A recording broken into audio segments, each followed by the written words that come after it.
Incroyable. Le Congo a attribué une partie du gisement pétrolier Zombo qui s'étend sur environ 1000 km dans l'océan Atlantique à Total Energy et ses partenaires. Tenez-vous bien. Dans le partage des revenus pétroliers, la compagnie française obtient 50% des parts, Qatar Energy 35% tandis que la Société nationale des pétroles du Congo ne conserve que 15%. Au Nigeria, Total Energy a signé un contrat qui lui assure 80% des revenus, laissant 20% au gouvernement nigérian.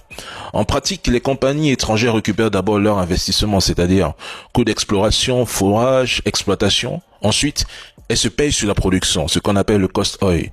Le reste, c'est le profit oil, partagé selon les pourcentages fixés dans le contrat.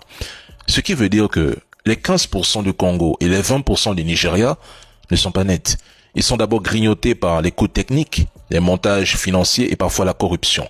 Donc en réalité, l'État touche bien moins que 15% en cash réel. En gros, ces deux pays ne bénéficient presque pas de leur propre pétrole et le peuple ne gagnera absolument rien. Si la Russie ou la Chine prenaient 80% des revenus d'un champ africain, les France-Africains 2.0, les médias occidentaux, crieraient immédiatement au pillage et à l'impérialisme. Ils auraient attaqué la Russie et la Chine sans retenue. Mais quand c'est la France ou les États-Unis, ils appellent ça investissement stratégique, partenariat gagnant-gagnant. Un 2 poids 2 mesures flagrant.